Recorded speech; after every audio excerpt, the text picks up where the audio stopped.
Well, now it's time for some real talk. We've heard several top military commanders say in order to defeat ISIS, there must be boots on the ground as part of the mission. But now the Military Times providing a different perspective. Their poll of military members asks, should the U.S. send a substantial number of combat troops to support Iraq?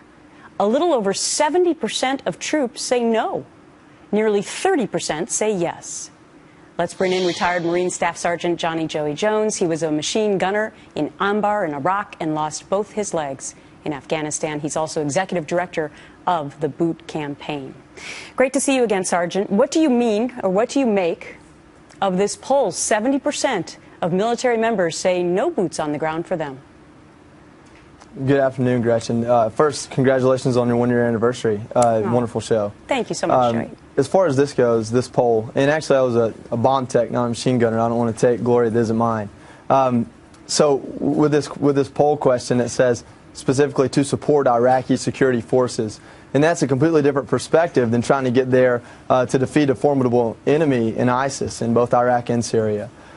So when you're a troop sitting there reading this poll from the Military Times, I mean, the types of articles they put in that newspaper sometimes are very liberal, sometimes they're very out there in the middle of nowhere. So it's a propaganda-style tabloid at sometimes, and sometimes it reports the truth. So it's back and forth. This particular question says to support the Iraqi security forces. We've ran behind those guys, and that was not fun. We're a leading force. We're a ground and pound force. We lead the fight. We don't support guys in hodgepodge vehicles doing whatever they want with no discipline. So it's two different things. So Joey, how should the question have been phrased, and do you think it would have elicited a different result? Absolutely. Well, the question should be is, do you believe we should deploy to a foreign country to fight and defeat a formidable enemy that is dead set on attacking us here at home? Because that's the issue at hand. I mean, our president has reacted to what's going on in the Middle East, reacted to public opinion. This same poll and the articles that followed it talked about if we feel like deploying again. We made that choice when we raised our right hand and said we'll support and defend the Constitution and the American people. That choice has been made 100% voluntary since this war began. We understand that deploying and going to war is a part of serving in the military. We just need a plan, a goal, and the right support from our government. And we don't feel that the last 8 years has been that, or the last 10 years has been that.